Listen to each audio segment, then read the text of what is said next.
This is Chicago. Doors open on the left at Chicago. Welcome to Chicago. Welcome to Chicago. Welcome to Chicago. This is Chicago. Doors open on the left at Chicago. Welcome to Chicago. Welcome. We're out of breath. Woo! Welcome to Chicago. We are at Casa Humilde, 7700 Madison in Forest Park. And I don't know about the boys, but I am exhausted from the nervousness and putting our faith in our kicker. Holy Jesus, another cardiac game that came down to the last second. We have lots to talk about, but it's a 19-17 win against the Minnesota Vikings. Caleb, 16 for 32 for 193, no touchdowns. Swift, 21 for 90. Manungai, 12 for 23. Caleb, 4 for 26. And then on the receiving end, Cole Kmet, 5 for 45, I'm sorry. 2 for 41 for Odunze. Loveland, 3 for 40. Burden, 3 for 27. Moore, 1 for 18. And Manungai, 1 for 14. This was a game that should not have been this close. This is a game where I'm going to put this on Ben Johnson. Yeah. This was the game that Ben Johnson had a bad game. Steve said it the best. Steve, say it again. We got to what? We got to stop what? Living like this. We got to stop living like this. When are we going to stop living? Living out of prayer. Like hit the Bon Jovi. Hit the Bon Jovi. Living on a prayer. Living on a prayer every week. Living on a prayer. But no. Before we get into celebrating and being happy with the victory, because a win is a win is a win, and we just beat the Vikings in our division. Yes. Ben Johnson, third down, pitiful. All I can say is whatever he's thinking on third down, it reminds me of Matt Nagy. Matt Nagy, and this is they're two different coaches, but he's using like it's the same type of existence right now. You're going against the grain when you're running the ball, right? You have an opportunity to run the ball, 3rd and 1, 3rd and 3. You're moving they're pushing the line forward. You're able to get yardage. You go in shotgun, start getting cute, start going sideline to sideline, start throwing wide receiver screens. That shit needs to be eliminated. I know everybody on here is frustrated because you had opportunities to put this game away and you still can't get out of your own way. And this one falls on Ben Johnson, where you had your chances, third down, get the drive continued, to get things going, continuously calling plays for Caleb. You were the one that was stopping that. And that's to be honest, if they lost this game, it's on Ben Johnson. I understand the frustration, but I have to stop right there. This was a victory. We can't start the show talking about like this as if it was a loss. Absolutely start the show. And I'm gonna tell you what, because absolutely start the show talking about it. We are 7-3. I'm happy. When did you ever expect this team this year to be 7-3? I've seen this before. I understand the frustration, and we can talk about that ad nauseum. But at the end of the day, this is a Bears victory once again. Cardiac Caleb. We didn't see him have to do his heroics, but my point is that last year, this time, that is a loss 100%. I agree. And this year, it is a victory. So whether we want to say Ben Johnson is responsible for the fact that we didn't score enough points when we should have, and this should have been a blowout in many instances, and we got bailed out by the fact that the Vikings dropped the ball You're making my point.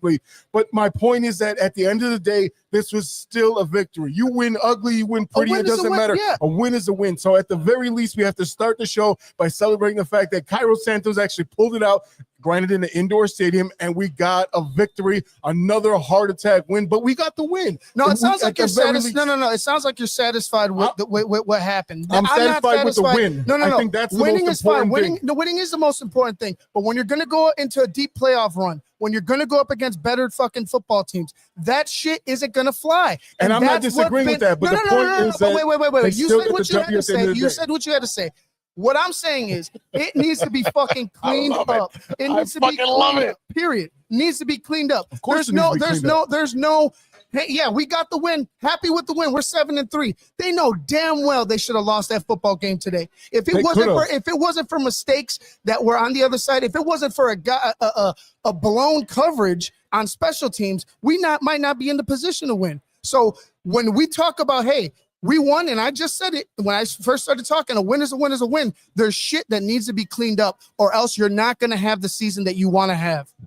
the point is still you still won the game. That's at least celebrate the win, and then we can break down the loss or the bad things. Steve. Okay, we won. We won. Yes, we won. There was a victory, ladies and gentlemen. I can break down on both sides. We All right, won. go for it. 7-3. We're moving in the right direction, Mm-hmm. but we have to start setting higher standards for ourselves Absolutely. as well. So this is the thing we know. We don't have no pass rush. Let's just put No, that. none at all. Let's Non-existent. let's just stamp that as we have no pass rush. But we are figuring out we are overachieving in a lot of departments.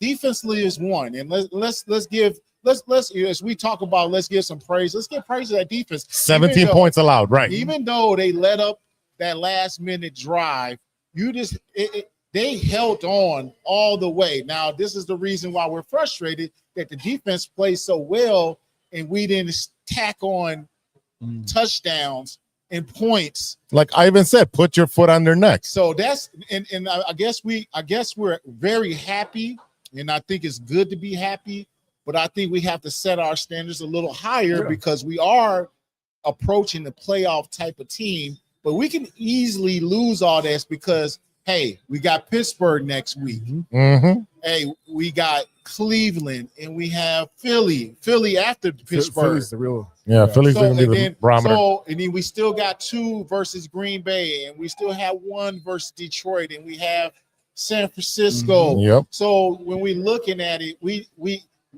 when are we gonna? And we can play with anybody. Let's get that. If we cut down on those mistakes and those things, and I think the frustration is Ben is this calling. You know he's brilliant. Mm-hmm. It's just like he just needs to get like Out of his own way. His own way.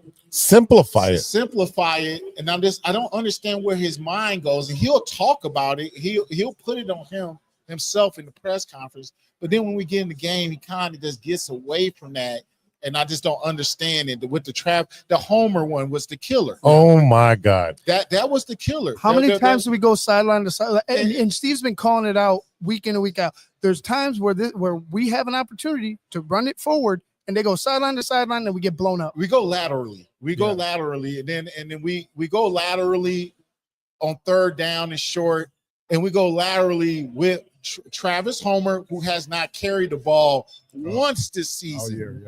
Okay, that's one thing. I still would have been bitching and complaining if it was Swift getting a lateral, play to the side. I'd be like, what do we? But then on top of the cherry on top was Travis Homer, who has not even played. So it's those things. I'm just wanting. I like what the brilliance of Ben Johnson, and we know he's brilliant. He's gotten this offense, 350 yards total offense, and I mean, we just are in a better. We understand we're in a better place, absolutely, as a team, and we're moving in the right direction. Right. But it's just. We just want to. We got to hold ourselves. I think we all know we got a good team. I think we understand that you want to be better, but I also think of this as a building block game. Yes. You knew, and like I said in the first half, he did a lot of things that like we felt were a little cute, and then we says, okay, now you have to sit there. And the fact that they only got 3 coming out of the half when you got the ball. That was you needed that touchdown. But how many of these games are starting to look the same? Yes. Even though we're winning, and that goes to the culture of this team. This is what. And their, but doesn't that tell you have a style? No, but that you can come back no matter what. No matter what, we can't keep. We're not. Not against better teams. That's going to run dry. But 100%. I've seen this. Like I said, why I alluded to him as Matt Nagy, and I don't think he is Matt Nagy as a head coach. I think he's better than him. But Matt Nagy couldn't understand on 3rd down how to get the first down. It was always a trickery play. It was always a jet sweep. It was always something different. And that's exactly what I'm seeing in the past few weeks from Ben Johnson. You get in 3rd and short, and you're trying to run a trick fucking play every time or a miss. Like, no, bully these teams. Let them know, even if they know what you're going to do, right? See, like, even if they know what you're going to do, run it down their damn throat. Well, this is where it got a little confusing at the end. Even though we got the field goal, it's like we started going in with tight formations, and we brought all those linebackers and safeties into the box. And we were very fortunate that we didn't lose a bunch of yardage and back us up. We were very fortunate. And I was just like, why aren't we spreading them out? Like we usually do. We spread 3 receivers out, and he boxed everybody in and they were just, I mean, even when we had 3 receivers out wide, they were blitzing off the edges, and and Brian Flores is a tough matchup. Yeah. It is a tough matchup for a team like that. But like, I think it is a learning lesson, but like it has to stop being learning lessons, and it has to be, can we, because that's what we want to see. The big step, the next step is putting a game together that we pull away from teams. That's the next, that's a complete game. It's like a video game. You hit your objective marks. I think we understand we can come back, right? We understand what this team has a fortitude, and we're stacking some wins. The next achievement is to put teams away, and we had multiple opportunities. And that's all we look. Let's build off of just getting better at that, but we're starting to stack these up, and it's going to run dry, and we don't want to see it run dry. I think that's what it is. What I wanted to get to is JJ McCarthy, another big fourth quarter. Yes. That scoring drive, right? They scored 14 points in the fourth quarter. They scored 21 on us on the other day, the first game. I would push back a little on it being just JJ McCarthy leading that. I mean, he did what he had to. He did his job, right? Right. Like, he did his job. That was another Bears giving the team the opportunity. Yeah, opening the door for them. Right? Yes. Another time where the Bears opened the door for him and gave him a shorter field, gave him every opportunity to go ahead and succeed. That's why I'm so frustrated. That's why I'm like, hey, we're winning and I'm happy. I mean, who was the loudest one here when we kicked when they got the field goal? Me. So it's like, yeah, I understand we're winning and I love it, but my goal isn't just making a wild card playoff. My eyes and for this team We are with in position. it isn't just right, but that's not the goal. The ultimate goal is to get into the playoffs as a number 1 seed, dominate your competition, and get to the Super Bowl. That's my goal. And right now, it's just not. It's not the complete team that we want. That's a great goal. But here's the thing that we think we all across this table have to understand and accept as sports fans, as athletes, is that it is a building block. You look, like I said, my main thing is that look at last year, look at these games when it comes down to the final drive, when it comes down to the final play of the game. How many times did we lose those games? In this season, where I will completely abolish Caleb Williams back last season. Erase that from your memory, right? Okay, great. You got a warm-up season. Now you're playing for real. Now you look at the people that they brought in, the draft picks that they made, they're being more aggressive on bringing in offensive talent like Colson Loveland, like the fact that you brought in Roma Duze, like you brought in Kamanungai.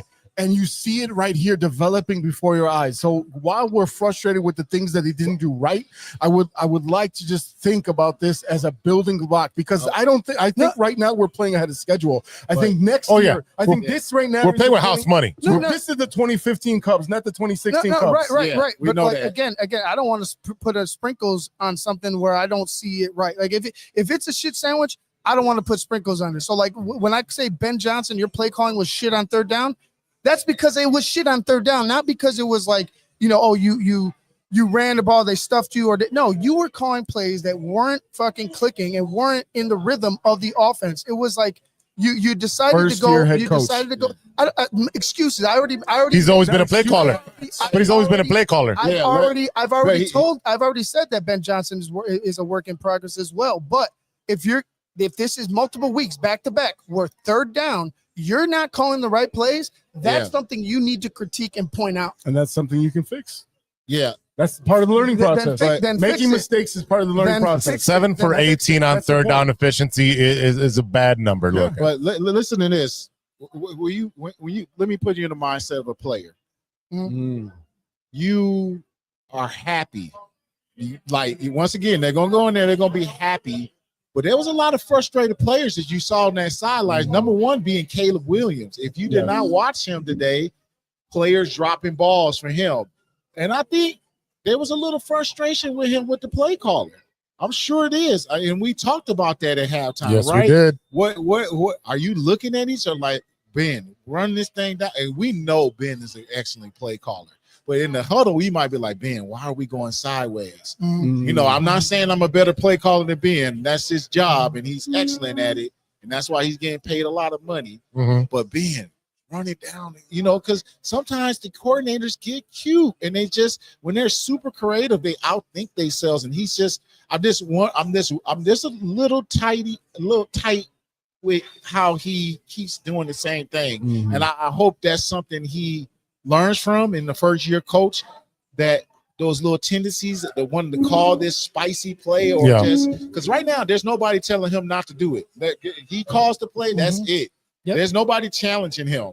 And you could see his personality that he's headstrong. That's what I asked you during halftime. And Yeah. then when he comes, he decompresses in the press conferences. And so I think it's just we see something like, hey, sometimes, hey, this is the 2015 Cubs, but we see the writing on the wall where we just need to keep winning and keep building. Let's see more. We need to see more if we're going to be the 2016 Cubs. So is your frustration coming out of the fact that you see the potential? Yes. Yeah, exactly. And that's kind of my point. Yeah. That you look at the potential. That's why someone's in AAA and not majors. You see that potential, and you're like, okay, here's the time. Yes. I listen. I will not admonish any of the mistakes.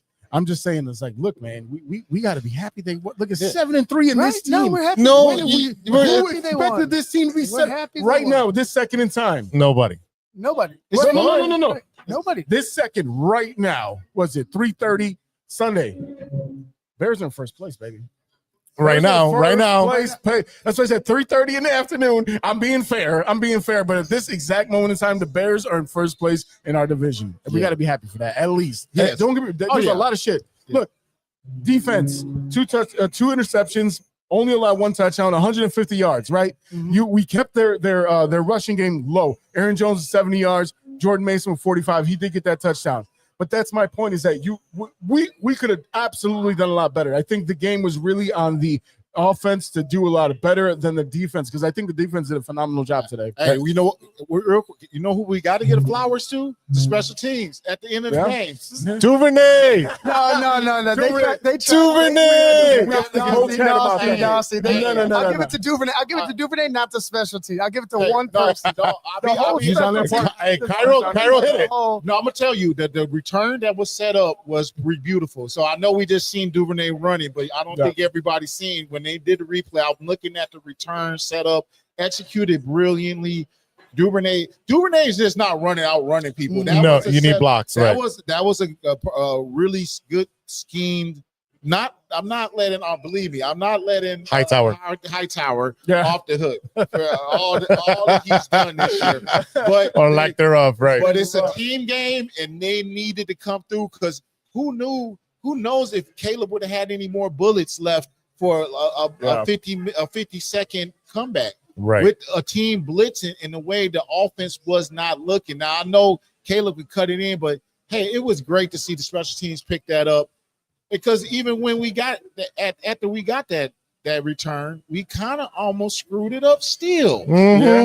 Yeah, you had 25 seconds, 3 timeouts. No, you had it was 35 seconds. 35 seconds, 3 timeouts. Why are they not running down even closer for this kicker who can't kick at 45 yards? And it was just unsettling, because you knew that Carroll has some struggles. He just missed a 45-yarder. Right. Almost tried to push it the same way. Thank God it went through the uprights. But again, I just feel like at times this play calling gets a little too cute, and then at times on defense and offense they get a little too complacent. I think you said it right. Unsettling. Yeah. And you said in that situation, I think it gets a little unsettling knowing that, man, we look damn good when we can just put it away. That's the next step we want to see. Even if we can still play at a 2015 level Cub, but we got to play a little bit better. And it's fun right now. Don't get it twisted. Whoa. That's the one thing I wanted to say is like we were so excited when they won. I was pacing around. I know Ivan was like ready to pull his hair out. But I mean, like, that was the thing, is like at the end of the day, it was a win. It's like, okay, here are the bad things. I'm like, look, at least celebrate the win, right? I get it. For a second. Our frustration is based on the fact that we see how much potential this team has. And don't get me wrong, we saw them getting cute when they said they started throwing the ball to Smith with an E, and we're like, who the hell is Smithy? Like, I never heard of that in my life. Right after that, here comes Travis Homer, and we're like, bro, this might have well been Homer Simpson's. Who cares? Like, what are y'all doing? And we get that. I think the philosophy that Ben Johnson has is like, I'm going to get the ball to everybody. So if you're playing any Bears player in fantasy, forget it, because they're not going to get the yards that you think they're going to get, right? But it comes down to personnel too, right? Like Yeah. you have to have the right personnel. Like if you're going to run, like let's say Travis Homer is a third down, but let's just use Travis Homer. Just use him as any third down back. He's not Travis Homer. He's a third down back, right? But if it's a third down back that Ben Johnson wants, if it's a third down back and the right guy at the right time, maybe that guy goes ahead and makes a play. But right now, but right now, I don't think it's a cute. I'll say this: He's trying to catch you off guard with a guy you haven't seen all game. That could work. But I think it's personnel wise, he's not even trying to catch you off guard. He just wants to go ahead and run the play. So for me, I'm just like, hey, find your guy, because Travis Homer, Roshan Johnson, Not it. No. Like it's just not it. It's Manungai. And the fact that he's not getting the amount of carries that he should. Listen, Z practiced how to say his name so well. He's got it on point. That's They right. gotta use him. They have to use him. They have to use him. He figured it out. 12 carries for 23 yards from Manungai. And again, we've been saying Manungai is our guy. And it's Ivan's guy. Yeah. Again, they found a way to win the game, and that's what's important. Yes, we are frustrated with a lot of things. This game was dominated by the Bears with time of possession, which we talked about. They ran the ball very well with 90 yards from Swift. Great. Manungai got a touchdown. I wish they would have used him a little bit more. No problem. The ball was spread around. There was a lot of drops. DJ Moore dropped one dead in the numbers. Dead in the numbers. That needs to be cleaned up by the wide receivers. A lot of drops. And you can see Caleb getting frustrated because, like, dude, Caleb has no touch. And don't get me wrong. If it hits your hands, I said this before the game. If it hits your hands, it should be a catch. Caleb got to learn a little bit. We're in the NFL. Did you say that about Brett Favre? I don't care about Brett. Oh yeah, when he was rifling those passes, he never make the catch. Just make the Luther Burden drop. Like I said, these guys just make the catch. But again, I agree with they spread it around well.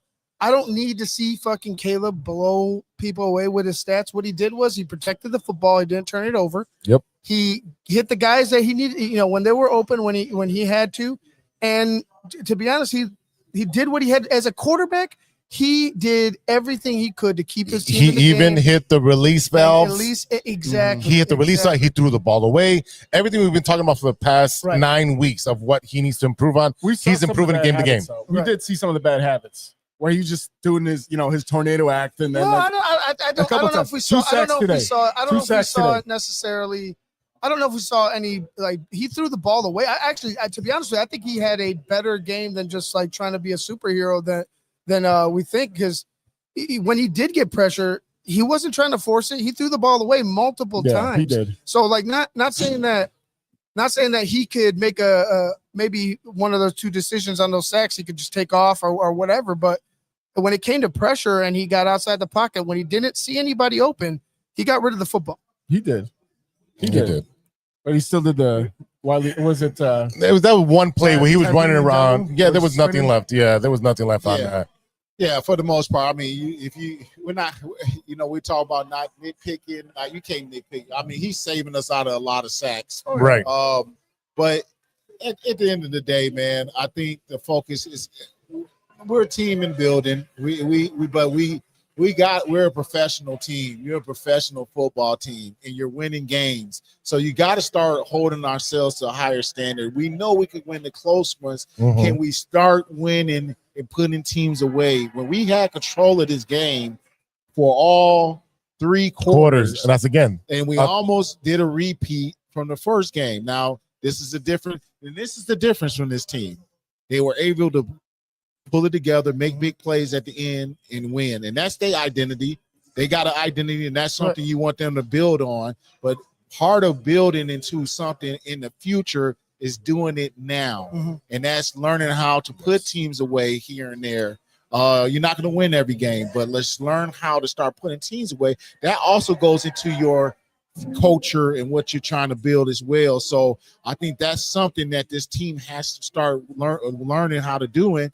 This year, we have to learn how to put a team away this year, which will go into next year, will go into later on this year, will help us possibly if we do make the playoffs, then maybe because once you in the playoffs, it's 0-0. Right. Mm-hmm. We ain't saying in there to be like, okay, we here, we're good, and we could build. No, we're trying to. Hey, you can make a magical run. You never know. But With no pass rush and all, and on top of us possibly getting people back. I would say, and I agree with you, Steve. The one thing that I would say though, in the playoffs, you need a complete game.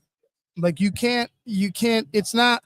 Oh, we play 3.5 quarters and that's good enough. No, you can't win like that. You can't win like that. You're gonna get beat if you don't play a complete game in the playoffs. But one thing I do like with all the challenges that we've faced and everything like that, this team, as young as it is, it's fighting. It's getting a taste of of winning. It's getting a taste of hanging around. It's getting a taste of being involved in a playoff situation. I think as a young football team with a young head coach, this is probably the best scenario I would consider, because we're struggling, and trust me, I'm frustrated because like you said, the talent, right? We see the potential, but again, if you're going to do this, you have to be complete, and I just don't think that this team can be totally complete until you get into this offseason, you get into the draft, and we start really drafting these ugly big monsters up front that can dominate and help us win football games. Absolutely. But, like you said, we have things that are in our control. And that's what's in our control is our play calling, our execution.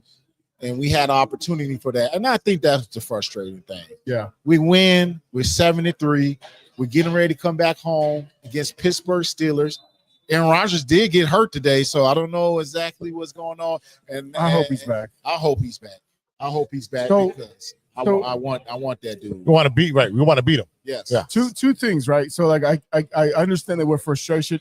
Our frustration is based on the fact that we see the potential in this team, and we're looking forward to them drafting the big uglies to come down to rush your opposing quarterback, to get there and get dirty and get ugly and all that stuff. But at the end of the day, we can only focus on this current roster. That we have to look at what they're doing currently with what they have right now, because whether whoever is healthy or injured, I will tell you this team has had a wealth in the fact that they haven't been injured on the offensive side. You can try to make up for defensive deficiencies with overcoming stuff on offense, but once you lose an offensive player, you're almost done. Right, you get a team. You look at what happened to the Giants. They love Cam Skadaboo come out of nowhere, and they lost him. You got Malik Neighbors, who had an ACL. You got Jackson Dart, and look at them. They have just as much potential as we have when you look at them overall.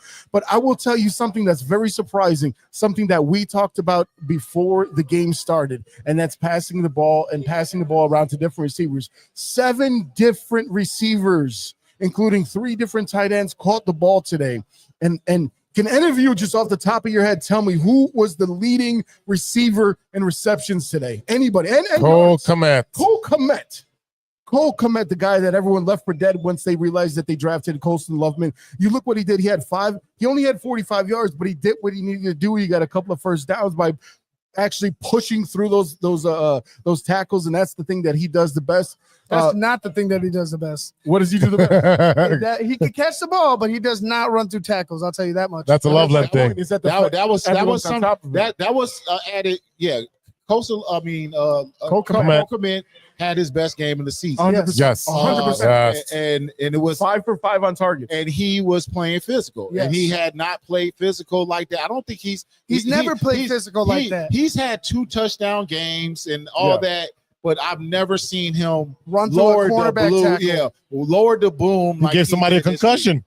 Hey, maybe because you see Coastal Loveland starting, and then competition breeds success. Yes. And we talked about how Swift has come out and trying to run the ball even harder because Calvin Nunn got. Mm-hmm. So that's what you want on the team. You want that competition. You want to do better than the next guy. You want to eat. So great. Cole's I don't disagree with that. And we need him. We need him. 5 targets and he caught everything. 12 personnel is a big thing in Ben Johnson's offense. So you don't ride off and tell Cole Kmet to get out of here because you don't know. You get them together, and you have games like this where he contributes to a win. Now, on the flip side of that, real quick, we talked early before the game and at halftime about Roma Dunze. Roma Dunze 6 targets today, 2 catches. The only reason he's second on the chart is because he has 41 yards versus Colson Loveland with his 3 receptions and 4 targets for 40 yards. Rome Odunze's God, the ball hits your hands. DJ Moore had one that was in his bread basket and he let drop to the ground. That we were lucky. We were lucky at the amount of passes that the Vikings had in their hands and dropped, whether across the board. I don't care who it was, but the Bears got to clean that up. That's the point of contention that I'll make, is that when it hits your hands for the Bears, you got bailed out by the fact that the Vikings could not hold on to the ball when it did hit in the hands. But you had the same problem in any other scenario. You got short-handed receivers. You had short-handed tight ends and running backs in another team. You're not going to win this game because of that. Ivan, at the end of the day, as we close this this episode out, who are you giving your flowers to for the team? The defense. I mean, to be honest with you, they played their asses off. They should have. I think it should have ended with a 3-point score for the Minnesota Vikings. I don't think they should have ever gotten that those 14 points in the second half. Exactly. But I would give it to the defense. They played their asses off. I mean, they kept the Minnesota Vikings at bay enough for us to win the football game. And again, like that last touchdown, like what else? Like at the very end of the game, they give up a touchdown. Like I can't put on. They played their, like I said, they played their asses off. 2 takeaways. Two takeaways. They were in McCarthy's face a little bit, but like Steve said, this pass rush needs to be fixed. It needs to get home. Again, but I will give my flowers to the defense for keeping this team in the ball game. All right, I'm going to agree with you. My flowers do go to the defense.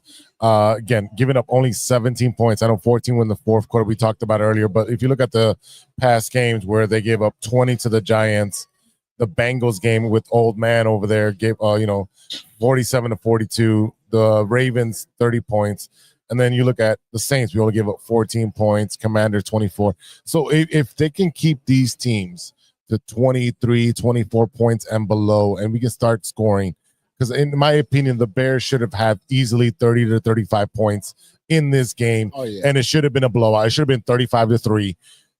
But we continue to let these teams come back in the fourth quarter, and now we're literally biting our nails and digging our toenails into the floor. Sorry, Casa Humilde. We left some marks on the floor, and because we're waiting for the last second, the Caleb, cardiac Caleb with his Superman cape to get the win for us, or relying on Cairo Santo or Moody to kick a game-winning field goal. This needs to be cleaned up on the offensive side. The pre-snap penalties need to be cleaned up. The legal procedure? What was it? Legal procedure, legal formation. Yeah, we have 2 of those. Like that's uncalled for. Like, where to line up. The ball's there. Step back 1 step. There you go. So for me, it's gotta be the defense who's been carrying this team for a little bit, even though they're a walking wounded, because we have a lot of players out.